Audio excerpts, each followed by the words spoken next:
Welcome back to the Bluechip Breakdown, Vols fans. We're your hosts, Bull and P, and we got a good one for y'all today. We're going to be breaking down Coach Josh Heupel's tenure at the University of Tennessee from 2021 to 2023. Well, really, heading into 2024. How good has he been doing on the field, off the field, all that good stuff? We'll break it all down.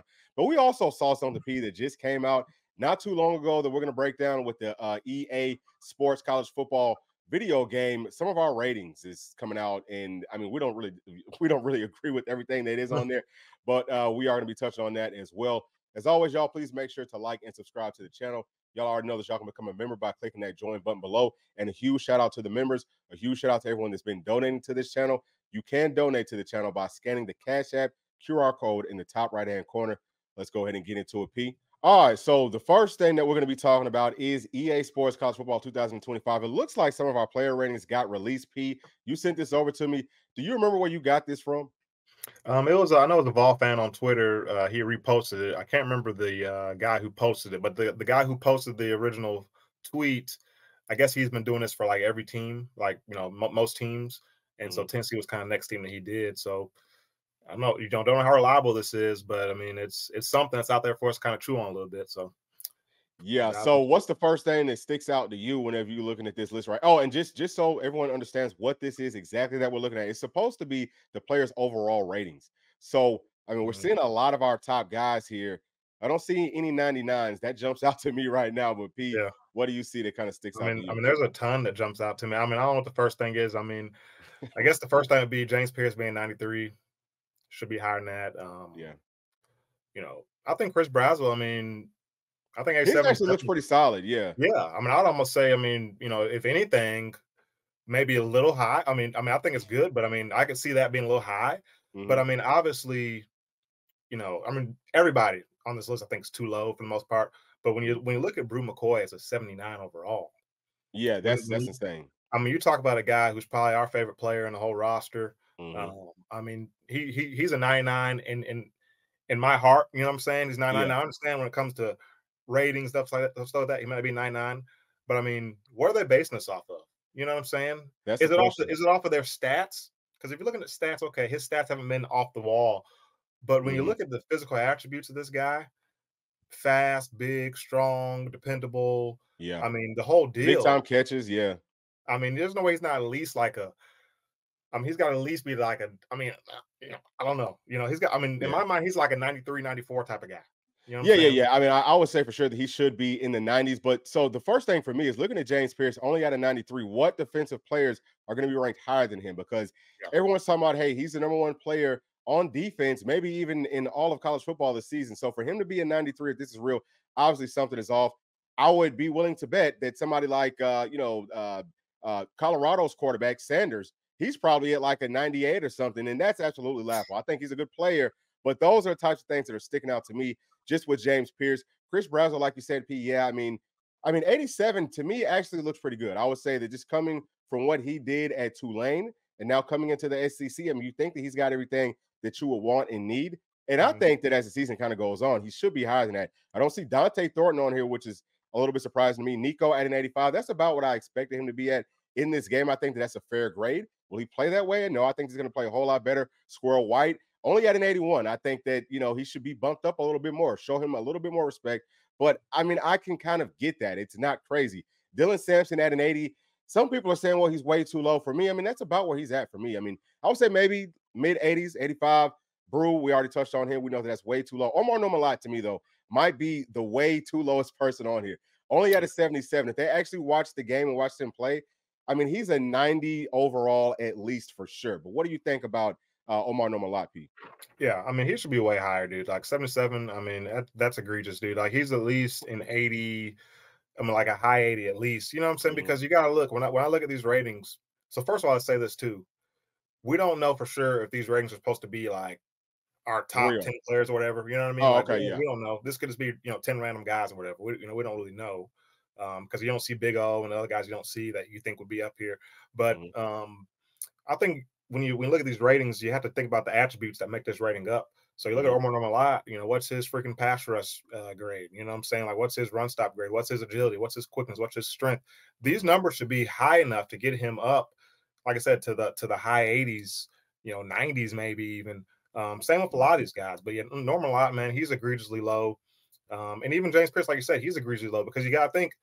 I mean, because I think he got clocked at like 23 miles per hour last year in that pick against Iowa. So his speed's got to be up in the mid 90s almost, doesn't it? Yeah. So I mean, it has to be up in the upper 90s for that sure. I mean, alone it's should not have that him many up. people. Yeah, it's not that many people running that fast on this earth. You know what I'm saying? Yeah. So yeah. I mean, there's a lot to hate about it, but yeah, Norman Lott, he should definitely be way higher than what he Yeah, had. for sure. And then, I think that Mike Matthews is probably at a good spot. Usually the true freshmen at a 5-star, based off of what they did in the previous games, we're in about this range. It would be like a 75. Sometimes you might get a guy that's like a low 80. If you got like an I'll say 82, this. that was unbelievable. I'll say this. So I was in the last game. I was in Mhm. 2014. Mhm. And I want to say I was at 74 overall. I Wow. want to say I might have been lower than that. I'm a Uh-huh. 3-star guy, 74. Okay, Mike Matthews, my opinion. But was you a true freshman though?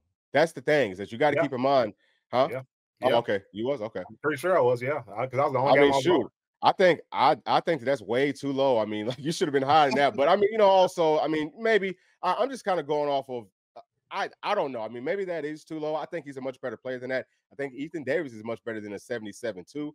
Mhm. But I mean, it just is Yeah, what it is, y'all. It just seems like they I don't can want to show us a whole understand lot of those. love in this game. So Yeah, whatever. it's a lot Yeah. easier to understand Mike Matthews, Ethan Davis because we haven't really seen them play at all. But these other Yeah. guys, we've seen them play. You know what I'm saying? And for Hmm. you to have these guys, I mean, Brew McCoy at 79 to me, that just jumps off the tape at you. Uh, I mean, even Norman Malott, obviously we watch every game, so we know he's way better than that.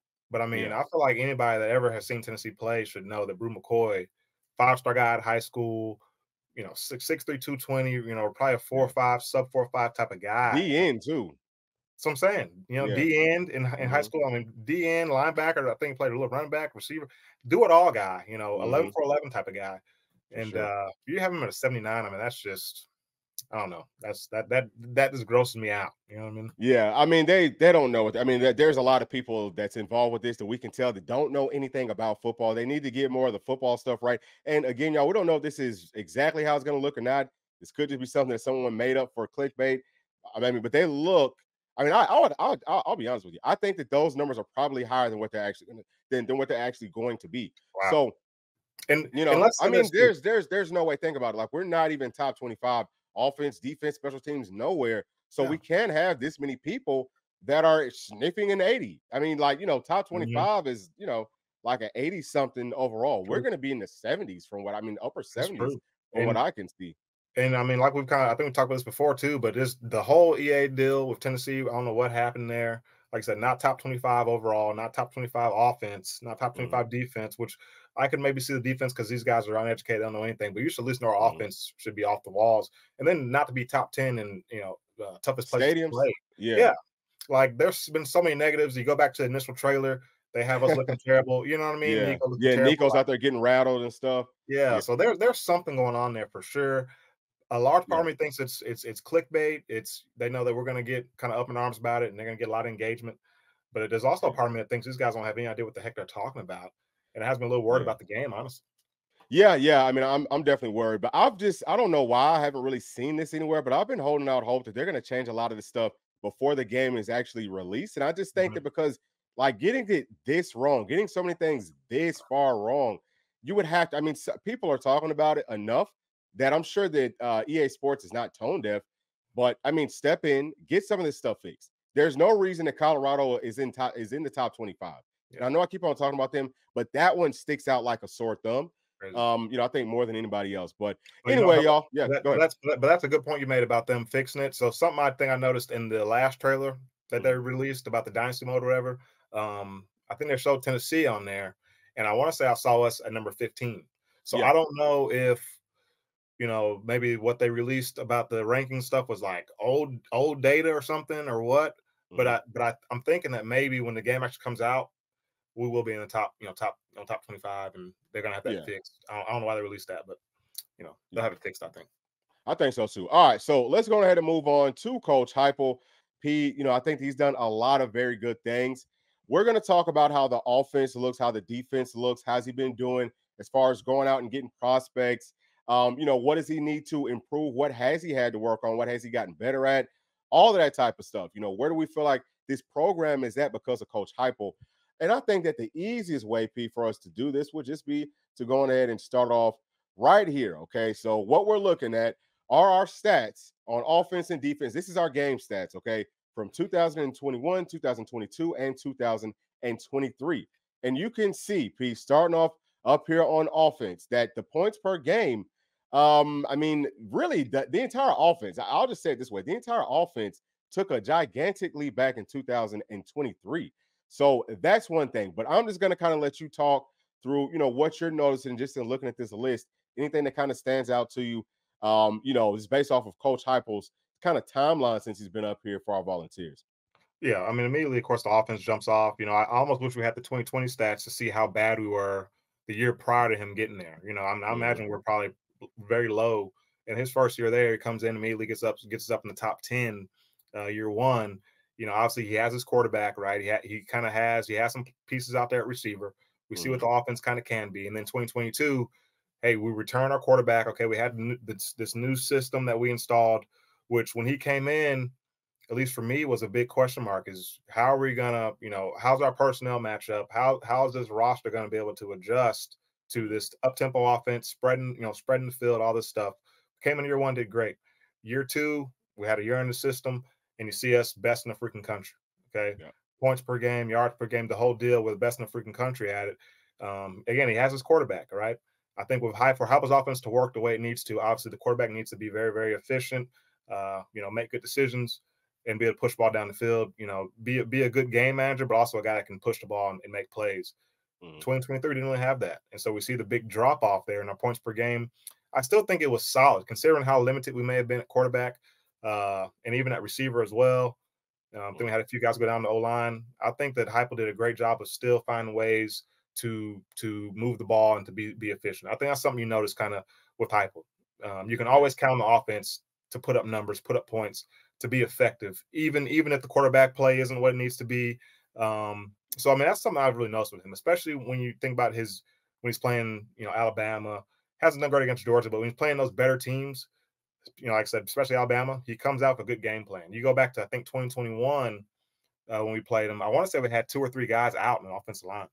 Yeah. And I thought we had no chance, but he still finds a way to be effective, move the ball, put up points. So I think that's something that, to me, sticks out with Josh Heupel. Offense, you don't have to worry about it at all. I think this year we should see a kind of another uptick like we saw in 2022. We should be back in the kind of like top 3, top 5 type of team, passing, points, yards, all that stuff. So love what he's doing offensively for sure. Absolutely. So, I mean, I'm just going to kind of echo off of what you just said, but just take a look at the first half points because this is something that we've talked a lot about with Josh Heupel coach teams. We seem to get off to a pretty good start.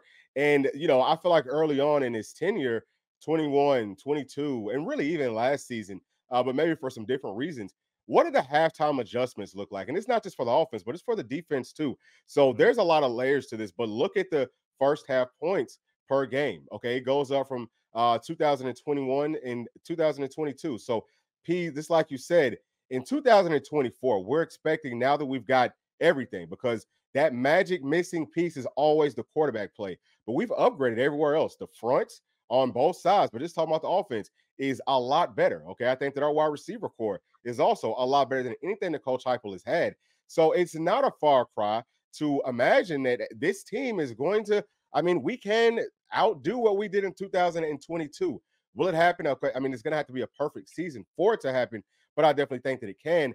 But again, just look at what we're doing. The second half stats increased dramatically. Really, first, going from 2021 to 2022, you can just tell that all that it went up a lot. I'm sorry, go ahead. I was gonna say, and I'll say this too, like you point out with the first half numbers, I think that points to Heupel as kind of just like a game planner. You talk about kind of having that script coming into the game. I think he does a great job of just having that plan on paper. And he just comes in every game, man. Like it's something we always come in hot, like we're gonna go get quick 7 typically. Only game I can remember, I stumbled upon the Pittsburgh 2021 or 2022 game, I think. Yeah, 2022. And man, you'd be surprised. Like that was our big year, right? But we came out that game and I think went 3 and out the first 2 possessions. Had the ball for like 60 seconds, 3 and out. But once we kind of kind of got that pick. Trayvon Flowers made a play, got that pick, got us going. Heupel's able to get that offense back going. So I mean, like I said, he's just so awesome from an offensive standpoint, just schematic standpoint. I think that's points kind of that first half always come out so hot every week. Yeah, for sure. I mean, he can most definitely. I mean, his opening script is always going to be great, but I mean, I still want to see him continue to keep things moving in the second half. I mean, if you look at what the points were in 2023 in the second half, I mean, it was almost half of what we had in 2022. But I mean, I guess you could probably say that about pretty much everything. Like that's just, I mean, it makes such a huge difference. I guess something else for us to ask ourselves is, do we have little things fixed, like being able to block that odd man front that we've kind of struggled with? You know, we've struggled with that over the past few seasons. I think that we've been working on it, but it's little things like that. Just as far as, hey, has anyone been able to figure out Coach Heupel's scheme? I don't think that is that. I think that, you know, maybe you understand what the team is trying to do, but you have to be able to stop it. That's the most difficult part. 9 times out of 10, P, right? I mean, you know what the team is trying to do to you, especially whenever you're playing on defense. Like, you've got to know, like, they line up a certain way down a distance. You just understand those things. So it's more about the execution. I think that we're going to be a lot better at that this season. But also, P, just to kind of, you know, not to get too far ahead, but we will be pulling up how we've been doing as far as going out and getting blue chip caliber prospects. And there's a few coaches, you know, we'll just talk about on offense that we didn't feel like was doing a good enough job with that.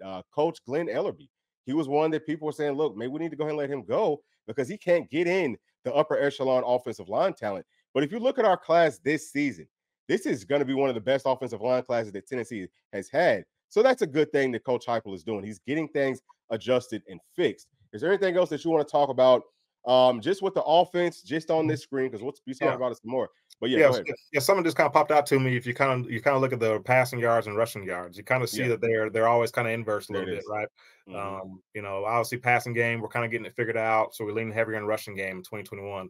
2022, we could pass all the freaking field. So you see us top 10 passing, rushing, didn't need to run it as much, but we're still averaging about 200 yards a game. I mean, that's a staple of his offense. And then you look at 2023, obviously the passing game of Joe Milton and our, kind of lack of depth at the receiver position. You saw us take a huge step back in the pass game, but our run game, you see we're, a top 10 team in the country. So, I just, like I said, kind of like I touched on earlier, no matter what the offense is, I think that he always finds a way to move the ball, to put up points, to get yards. He'll be successful. I think he's just a winner, and he always finds a way to get it done. So definitely pops out to me. For sure. So let me kind of add on to that, P. In 2021, the yards per carry average was 4.9. We had 30 touchdowns that season. And then if you come down to 2022, the yards per carry went up to 5 yards per game. We had 2,500, almost 2,600 yards in that season with 40 touchdowns on the ground. And then in 2023, we had our highest yards per carry average with 5.4. We had 23 touchdowns, so the touchdowns did take a pretty big step back. But some of that also is because we know in 2022, Hendo did a pretty good job of running. He didn't run a whole lot, but he did a pretty good job. So, and also, I mean, the yardage went up. Like the total yardage is up to, almost 2,700. So to your point, Pete, even if one thing, like even if we need to lean on one part of our offense a little bit more, it doesn't mean that it's any less effective. And that's the scary thing, is that we can beat you however we need to beat you. We just need to have the proper talent. I think to, just kind of get over that hump. I feel like we have it this season, but let's switch gears some, because we got to talk about defense. Take a look at these defensive stats, y'all, because a lot of folks have been saying, especially early on, it's like, oh man, the defense isn't good enough. I would say, yeah, it probably wasn't good enough, but look at how much it improves from 21 to 22. And even in 23, we have improved on defense every single year. I mean, it doesn't matter what it is, but for us to be number 22, top 25 as far as points allowed per game, I think that that's big. If you talk about, if things continue to trend the way that they're trending, then the defense takes another step forward. I mean, maybe we end up being in the top 10 or so, somewhere in that ballpark, have a top 10 sort of a defense, a top 10 sort of an offense. How do you stop that? I mean, with an offense that can score like this, it's gonna be tough on teams. But what stands out to you right here, P? Just in, obviously we're talking about Coach Heupel and just kind of keeping that continuity with Coach Banks and really most of the other coaches out there on defense and offense as well. But what stands out to you right here, P?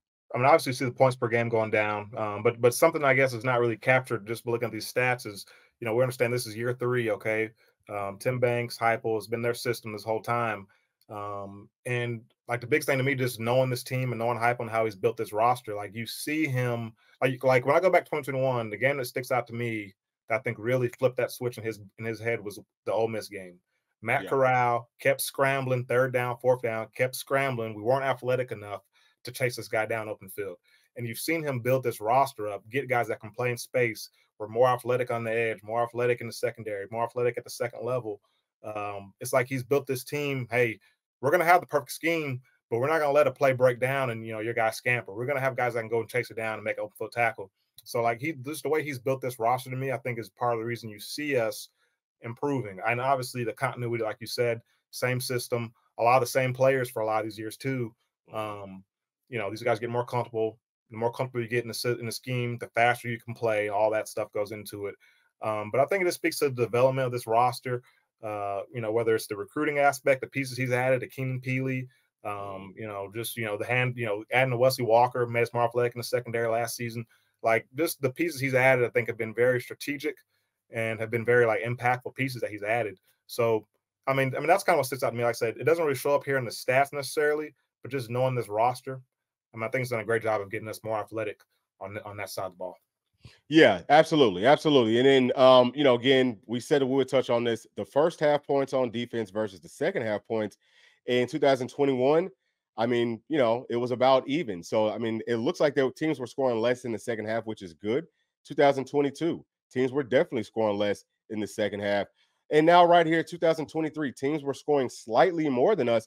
But, I mean, we're still holding teams to less points in the second half than we ever have, up under Coach Heupel or up under Tim Banks. So what does that tell you, right? The offense takes that big step back, but what does it tell you? Well, it tells me this, that now all of a sudden with the offense taking that step forward, the defense still continuing to take those strides forward as well. Like I said before, man, this team is going to be a big time problem. I mean, I don't know how anyone's going to be able to deal with it, but also just look at the rushing yards that we're giving up. I think we're doing a really good job right here. Okay, we're top 20 last year, top 25 the year before that. And look at how much the passing defense has improved. That's the biggest thing, right? I mean, it kind of took a step back in 2022, but in 2023, I mean, it jumped up a lot, right? And we're expecting for that to continue to happen just because of like you said, the way that we're building this team. We identify those points of needs. That's something that Coach Heupel does a phenomenal job with. He sees it. He says, okay, this is what this team needs, right? So first off, he came here with the vision, didn't have any of his pieces, but he's already, he was able to kind of get things going pretty quickly. Goes out, gets Hendo, gets Milton, and I mean it's an immediate turnaround. But now he's been able to kind of groom these guys, kind of build them up as true freshmen or as underclassmen, and now they're ready to rock and roll. I feel very, very excited. I mean, I love what he's done. Obviously this right here pretty much speaks for itself, Pete. Yeah, no, yeah. I mean, I love, man. You touched on the passing game. I think that's obviously been a huge area of contention. You talk about this team. A lot of people won't talk about the pass defense, and yeah, statistically it's bad, right? Or last year was much better, but you look at 22 and 21, it's bad. But I think especially in 22, when you put up the points that we put up, and when teams know you're going to put up those points, that's the thing. When teams play Tennessee, they're a completely different team than when they play anybody else because they don't have to worry about the stress of, hey, this team could score 100 points. You know what I mean? We got to score every possession. Like you see teams go for it on 4th down way more against us. Teams are taking more shots. They're challenging us more than they would against pretty much any other team. So I think that's why I think even you look at 2022, the numbers passing game wise look a little worse. But I think if you were to go maybe like per play or some type of way to really break it down, we're probably a little bit better in pass defense. Like just because like I said, we're putting up 50 points a game. So teams are challenging us way more than they probably did in 2021. But I mean, he's gotten better across the board. I think to me, what makes me happiest is it seems like Heupel really understands, number one, the athleticism you need to play in this league, but he understands what you need up front. I think he's, went down to Athens, played Georgia, played Bama, said, hey, we need some guys up front. And so you look at what he's added to this roster on both sides of the line of scrimmage, being able to retain all those, 4th, 5th-year seniors on the interior of that D-line. Like he understands, hey, this is what we need. He's going out in the recruiting field this season, trying to get some more beef to add in there. but he understands this game's one up front. This game's one up front, but you do need the guys, the athletes in the back end to be able to kind of match up and hey, play man-to-man coverage. Play man-to-man coverage, be able to blitz if you need to, whatever you got to do. But I mean, it seems like it was maybe a little bit of an adjustment coming in from whatever conference UCF was in, coming in from there, spending a year here. He's starting to figure it out, and I think he understands what he needs. Like I said, is keep giving him more time. And this roster has turned around a lot, but I think it's going to continue to get better and better with him kind of leading the charge here. Yep. No doubt, no doubt. All right, so let's take a look at the schedule from 2021, just kind of like the wins and losses, all that good stuff. We lost to Pittsburgh. That was a tough one. I think that was definitely one that the staff kind of figured some things out. We lost down in the swamp. That's something else, P, is that we just got to do a much better job. I feel like maybe Heupel has done a little bit of a better job, but that would be the one thing that he's got to get over the hump with this season is winning on the road. The Ole Miss game, that you talked about before. And then at Bama, obviously, we kind of got blown out there. And then, losing to UGA, we just wasn't ready at that point. And then also losing to Purdue in overtime, just to kind of, we don't have to spend too much time, I don't think, on 2021. P, unless there's anything that kind of stands out to you right here. No, I mean, I'll just point this out. Remember that Pittsburgh game, I think, was the game Hendon Hooker eventually took over. But I think Milton started that game. And if you go back and look at that was the game we had like 4 or 5 deep balls that we missed. So it was several touchdowns left off the board. And then the Alabama game was a lot closer, like in the fourth quarter. I don't remember getting that far out of hand, but it was like a 1-score game going into the fourth. We're right there, but we ran out of gas in that one. Yeah. So I mean, that's always good too, just to kind of point that out. That the teams do fight. But we're gonna move on up to 2022 here. And this is the season, right? I mean, we looked really good. I mean, we get off to a really hot start and, we go down to Athens and we just wasn't ready for that one, right? I mean, obviously going out on the road, I think that team was good enough. I think that our team was good enough to win down there in Athens, even though, I mean, if you look at the roster difference was just ridiculous. I mean, listen, if you give Coach Heupel what Kirby Smart had on their rosters, if they flip rosters, dude, this game would have been like 65-12. So I think that just goes to show the difference in in a coach that knows X's and O's, because people will be so quick to crown Kirby Smart, not realizing how much talent he has on his team. He's not doing anything from a X's and O's perspective that wows you. It is literally it's on the level of like an average high school football coach from the X's and O's perspective. He does teach them how to play hard. He teaches them how to play sound fundamental stuff, but that's it. Like there's nothing that they're doing that's like, oh my gosh, what a call. Like nowhere, not on offense, not on defense, not on special teams. So I wanted to throw that out there just because I'm so sick of that narrative. People who, and I mean, maybe I'm a little bit too passionate about this because I can't stand Kirby Smart, but that narrative that I keep on seeing, especially from Tennessee fans, and it's like, dude, pay attention to what he has versus what we have. And now that the talent level is catching up, I think that Georgia is in trouble. They're going to be in trouble because they're not going to be able to outcoach. I would say, honestly, I mean, Kirby Smart is not a better on-the-field coach than, listen, probably 65% of the coaches out there. But anyway, go ahead. No, and you're hitting on the head because this is a game we felt very confident after watching that game live. If we would have saw those guys again, and if they're being honest, if you give them some truth serum and go ask them, they didn't want to see us again that year either. They did not want to see us again. And I think you go back, you watch that game, it's easy to say, well, Georgia dominated or whatever. But if you are watching the freaking game, we got guys open. Okay. We're missing throws. Our O-line wasn't where it needed to be. So we didn't have a lot of time to hit some of those open throws. But I think Heupel had a plan. I think next time we saw him, we would have had something for him. And I'll say this, I think, not to make excuses, but that was our first week being number 1 in the country. We hadn't been number 1 since whenever, freaking 2001 or something like that. So I think that also so I think that also played into it as well. And again, in Athens, it was a hostile environment that day. But if we saw him again neutral site field, it would have gotten out of hand. And then we all know about the South Carolina game. Michigan didn't want to see us in the playoffs, so they give our signs and our signals to Shane Beamer and his whole bunch. But this is my thing, right? I feel like it was a learning experience. I think that this was kind of like if you look at our baseball team back in, what was it, P? Was it 21 or was it 22? Whenever we had the best team. Yeah, back in 2022, we had the best team in college baseball history. And we go out there and we just weren't really ready for that moment, right? Like we weren't focused necessarily. I think that there's a lot this season that Coach Heupel learned and that he took with him. I also kind of feel like he maybe felt like 23 was almost like, okay, look, like we'll see what happens, but really we're waiting on the following year because we feel like that's when we're going to be back to having a roster similar to 22, but even better, and that we can challenge and that we can push. So the UGA game going out on the road, okay, we're going to be going back down there this season.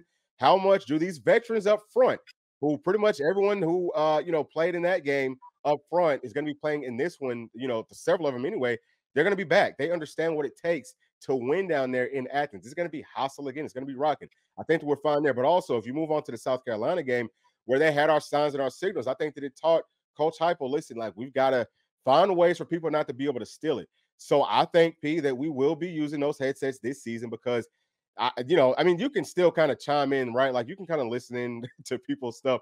There's always a way to find out how to cheat, but I just think that would be an extra layer to make sure that we're keeping our plays closer to the vest and that it's not so obvious what we're trying to do. But what do you think about that, Pete?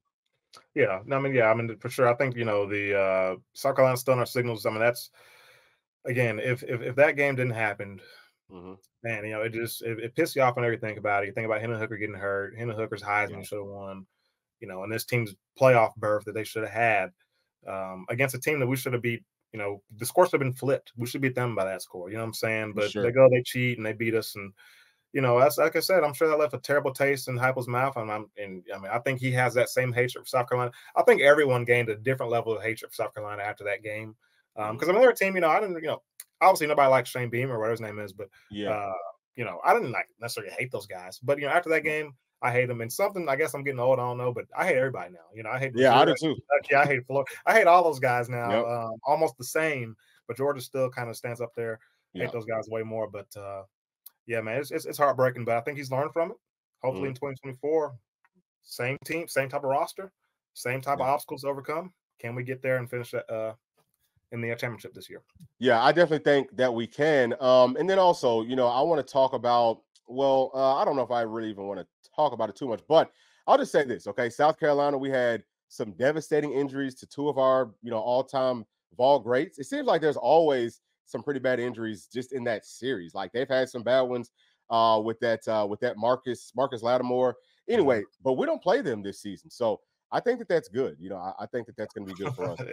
But so anyway, let's move on to 2023. Right, like let's kind of go through this schedule. We get off to a pretty good start. We know that we lost Ken Pilley in that first game. I think that was huge, but having him back this season, hopefully, if he can stay healthy, the defense takes a step forward. I mean, it's going to be. I'm telling you, I think that this defense is going to finish top 10.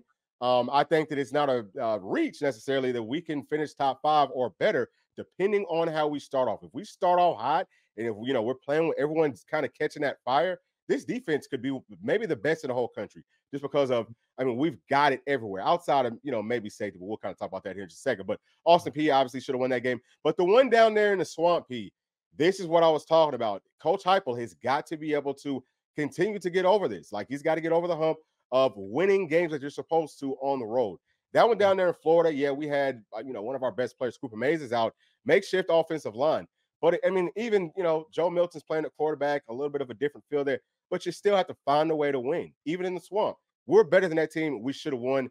But just what else, or does anything about that what I just said, Pete, stand out to you? And then on top of that, what else just kind of stands out to you? Talk me through the 2023 season. What did Coach Heupel do well, and where does he need to improve at? Well, I think you hit the nail on the head. Something we've talked about a lot off air is you're going back to his UCF days. He loses the game at least once every single season. You shouldn't lose, and I think you could say this season. Obviously the Florida game, but I could point to the Missouri game. You shouldn't have lost in that fashion. I don't give a dang about none of that. Right. People talk about them being a top 10 team, all this stuff. They beat Ohio State in the bowl game. I don't give a crap about none of that. That's Eli Drinkowitz. That's a team that we're better than. It's a team that we put up 60 on every time we freaking play them. You don't go out there and get blown out by those guys. I don't give a dang about none of that. So, I don't. So that, to me, I think that's the biggest. You want to talk about a knock on Heupel is he going to be one of those guys that finds a way to blow it every single season against a team that shouldn't blow it against? I don't know. I think so far, I don't know about 21.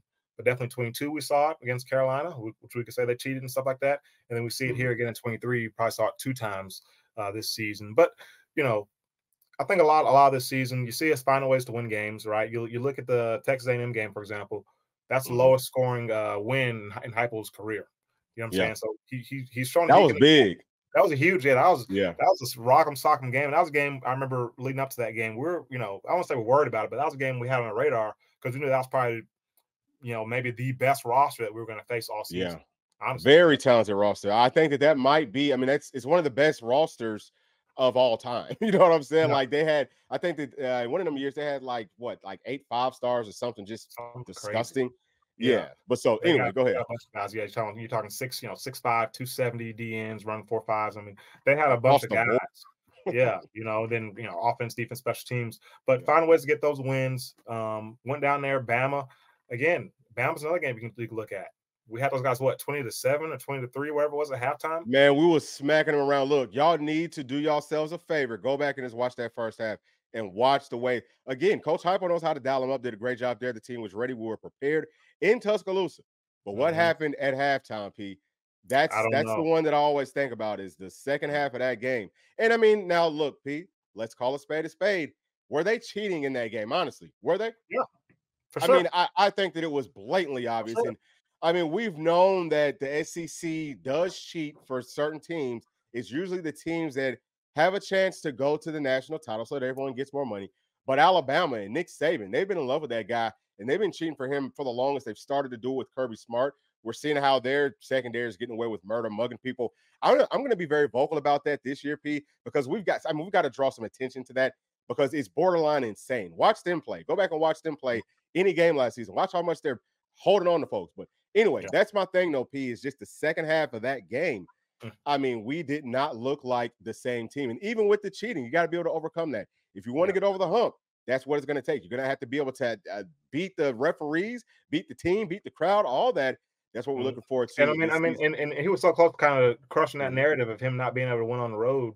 Yeah. We're in Tuscaloosa. We're killing these guys. And then for you to put a goose egg up in the second half, man, I think that, like, despite all the other stuff, I mean, the Missouri game's bad. South Carolina game the previous year is bad. Yeah. But I think putting up 0 points in the whole half, I think that's one of the lowest points in his whole career as a coach. Yeah, that one was tough. That one was for sure tough. But, I think that, again, just learning points, growing pains, the roster is going to look a whole lot different.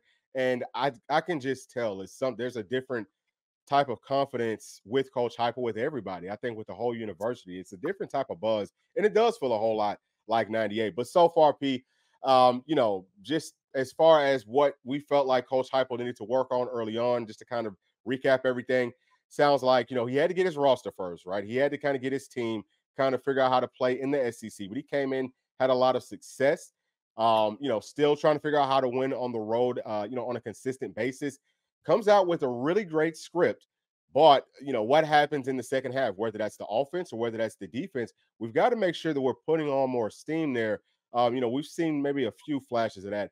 But pretty much outside of that, we feel like he's a great motivator. Obviously, he's a player's coach. His players love him. He does a really good job of identifying the needs of this team, going out, finding it. And I think we're going to be in a really good spot. Now, we do have to talk about recruiting, Pete. That's going to be the next thing. Did you have any closing thoughts before we move on to the prospects in 2021, 2022, and 2023? No. I mean, I was kind of going to talk about recruiting a little bit. You talked about just the confidence the Heupel has. You can see the recruits that he's going after this year. They can feel that too. A lot of you hear, which was Chicago Mills Knight talked about. I think Tennessee is going to win championship here next few years. You hear several guys saying that. So he's bleeding that confidence into these recruits as well. Yeah, well, I mean, Jaden, him and his dad both said the exact same thing too. They was like, man, look, Heupel's building something special up there. Both said, like, yeah, it's real special, real special. So yeah, it's something. And I mean, I think everyone kind of gets it. But this is it right here, y'all. So this is broken down. Okay, I just want to explain so everyone gets it. Obviously, this is our recruiting from 2021, or I'm sorry, from 2022 to 2024, and this is based off of On3, and we have it kind of set up by how many 5-stars we got in each class. 4 stars, and I've got a breakdown of the 5 stars and the 4 stars. Now, next to each year, what you're going to see is where we finished at nationally. So, for example, 2022, we finished 15th nationally, and then right there next to it, you're seeing the blue chip ratio for each year. P, the first thing that's going to stand out probably to most people is the blue chip ratio has increased with each class that Coach Heupel has had up in Knoxville. So that's really big. But as you're just kind of looking through this, P, you can stop me whenever you want to. As soon as you see something that kind of jumps out to you. But if you kind of look at the makeup of the types of players that we're getting in, that are blue chip caliber, it's what we really, really need. Okay, there's not a ton of cornerbacks. I feel like we could do a better job at that. We started to do better at that in 2023. Yeah. Safety, we don't really see any blue chip caliber safety. I think that might be the only position, P, that we have not gotten a blue chip caliber player with. But maybe we kind of break that curse this year with Shady Hayward. But there's a whole lot of front seven stuff, and that's how you build a team in the SEC if you want to win championships. So I love that. But P, what are your thoughts? No, I think that's the biggest thing, man. He's like we talked about earlier. He's addressing the needs of this daggum team. The front seven's where you win or lose ball games. Let's get some big beef. I think kind of the outside perception is that we go after a lot of receivers and quarterbacks and stuff.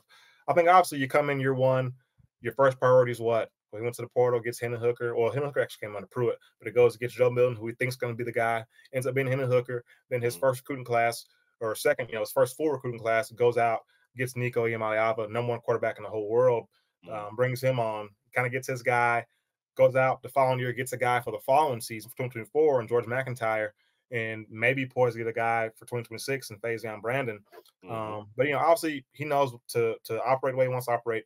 You got to have a very high level quarterback. So that's going to be always priority number one. And that's something you don't have to worry about for Coach Heupel. We'll always have a good quarterback. Right. I think last year was kind of the anomaly, but I mean, on paper, Joe Milton was best quarterback in the freaking world too. You know what I'm saying? On paper, just couldn't do it in the game.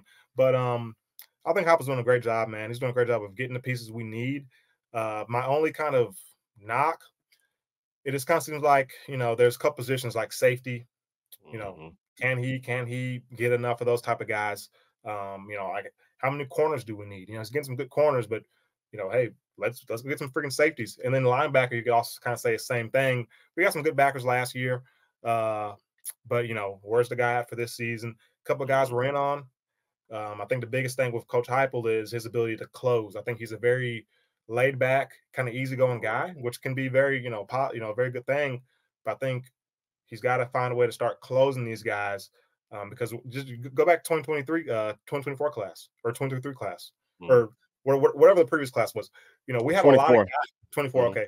We had a lot of guys that we were right there in the finish line. Like we were in their top 3. But how many of those guys we hit on? Probably like 1 or 2 of them. You know what I'm saying? So he's got to close better, but he's doing a great job, I think, overall. Yeah, I mean, we're gonna see how he finishes up in the 2025 class as far as closing goes. I do feel like 25 has got a chance to maybe be better than 24 was, but the classes look like overall they've been better. Now, if you look in 23, that class was ranked 12th. In 2024, it was ranked 13th. So it might not look like it's necessarily. It's kind of staying like right outside of the top 10, but the blue chip ratio is going up. And I know that we have a limited amount of scholarships, so that's something else. Once that's done, then I mean we should be able to kind of maybe get more and more players in, and hopefully we start to we should be able to be a consistent, I would say, top 8 team nationally. I'll say this too. I think whether it's Heupel and I forget the guy. I think they got some guy from like Utah or BYU or something, but he's like a player evaluator. I think he's like a Samoan guy. I think they brought him on like year 1, year 2. But I think him, Heupel, or the whole group, they do a great job of like evaluating talent. You talk about Heupel, you're out to talk about his key traits, players that can bend, stuff like that. Like, I think it's long, long, rangy. You look at like a guy like Jesse Perry, for example, 3-star guy. A lot of people weren't very high on him. His film looks pretty good. I mean, I think you could go down the list from each of his classes, especially after 22, after his first year, 23, 24. You're going to see kind of diamonds in the rough all throughout, guys whose film you absolutely love. And so, regardless of the rankings, we're not huge on the rankings. We're bigger on the film, breaking them down, seeing how they look. I think each year the class has gotten more and more impressive on film. So he's doing it the right way for sure. Absolutely, and that's an excellent point, P, because I mean that's so true. I mean it's getting crazier and crazier. Like we're getting more and more guys that whenever we go in and break down their film, they're 5 stars, right? Like they might not be rated that with some of these sites, but we see it, we understand it. And not to say that we're like the end all be all, but what we're looking at is how do they fit into our scheme, into our system, all that. And yeah, I mean, we definitely got some dudes. That is for sure. So I'm proud of him from that perspective. Like we kind of touched on before with a guy like Coach Ellerby doing a much better job this season, I think, of going out getting offensive linemen. It really started last year. I mean, look at that. Like if you look at how many offensive linemen we had 3 blue chip offensive linemen last year. This season we're gonna have even more than that. So great job there. I think that Rodney Garner's doing a really good job. Coach Chop, that's a great job by Coach Heupel going out and getting some of these guys. Coach Ayers. Now, P, like we talked about with the secondary, you know, especially with those safeties, I don't think that Tim Banks does a good job. Okay, I don't think that he's a guy that you want necessarily talking to these players. I don't think that I don't know who he's ever closed out on. I don't think that he does a good job there. Coach Martinez, honestly speaking, I think that he's been around a little bit more because he can recruit. Hasn't been doing it at a very high level. You know what I'm saying? I think that he's, you know, again, he's going out getting some very underrated players. We'll see how things kind of pan out. But I guess I'm a little bit, I don't want to say disgusted, but I'm a little bit frustrated with, you know what I'm saying, with how that whole room is going, because if we have done a complete overhaul of the secondary, and if we, you know, can't find the right guys to go out there and be the starters, then something needs to change. And that's what I want to see from Coach Heupel. And it doesn't necessarily mean that someone has to get fired. The way that the rules are set up now, you could just be an on the field coach, or you could just be an on the road coach. Okay. And you know what I'm saying? Like, you don't have to do both. So we need to start doing that. We need that Coach Chop equivalent in that secondary room. That's what we need in a major way. And again, I don't even necessarily think that it's for the cornerbacks, but for the safeties. We've got to start going out and finding some higher caliber safeties. I mean, we just have got to do that. So that's something that we're keeping a close eye out on. If I have any knock piece so far with the tenure, I would say that that's it. But I love the fact that Coach Heupel is loyal to his guys and he keeps them around. I mean, that's a good thing. We saw it before with Dabo. He was able to win because of that. And, you know, once some of those guys started to leave, now all of a sudden, I mean, Clemson ain't that good no more. You know what I'm saying? But we'll see how they do the season. But we know that they ain't that good. So, you know, just being able to kind of find the right pieces and kind of tweaking little things here and there to make it work. I love that about Coach Heupel. But, you know, outside of that, you know, I think that we are in a really good spot. You know what I'm saying? I think that this class is going to finish strong this year. But P, you know, like what are your closing thoughts right here with just the way that we've been going out there on this trail with these players? Kind of a thing that kind of goes into recruiting and with Heupel overall is him and his staff. I think this is going to be a huge year, 2024, whatever year it is, going to be a huge year. Are we going to rotate, have a better rotation? Secondary, wide receivers, really those are the main 2 positions because we rotate everywhere else. So I think the more we rotate, the more we'll be able to attract some of these blue chip recruits. And I mean, obviously, you know, the better we'll be able to retain guys from transferring. And of course, like you always talk about, build more depth because these guys are getting real experience. So does he find a way to rotate more? I mean, because I've been around coaches like him. Some coaches, they just trust the guys that they trust, and they have a hard time trusting anybody else. You know, is he that type of guy? Can he let go of that and say, hey, let's give these young guys a chance? Trial by fire, throw them out there. They're going to make mistakes. Yeah, they're going to make mistakes, coach, but they're going to learn from it. And then you have something, you go to the film room and say, hey, you see where you messed up at? And they can learn from that and get better. And now you have, instead of one guy, you got 2 or 3 guys that can go. Hopefully he rotates more. That's probably my biggest knock on Heupel right now. Yeah, so that's an excellent point. I think that everyone's a little bit frustrated with that. And really, I mean, if you look at the main place that we're not really rotating, wide receiver. We're going to have to do it this year. There's too many bodies in there for you not to. I don't know how you do it. Do you do it every other series? I don't care how you do it, but you have to do it. And then, you know, secondary. I mean, we've got to, get the guys out on the field. Now, I can understand not doing it as much in the secondary if you feel like guys aren't ready to play. But if we're up 20-something points, coach, put them out there. You know what I mean? Put them out there, let them play. Like, what are you keeping them on the sideline for? I don't get that. That's extremely frustrating.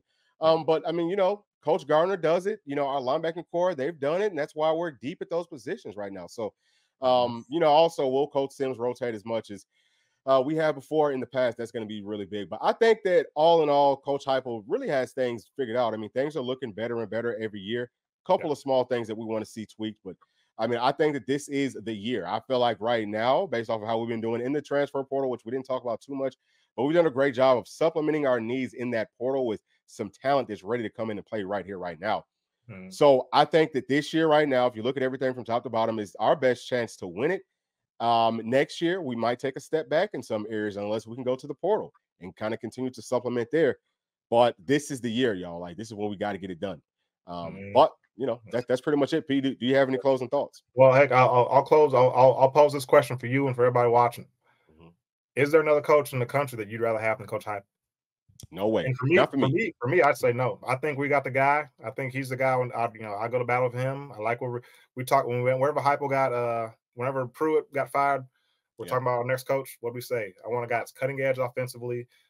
We sure did. Kind of groundbreaking. You know, as that always said, we go out and get Danny White. He's cutting edge. He brings in Heupel. He's cutting edge.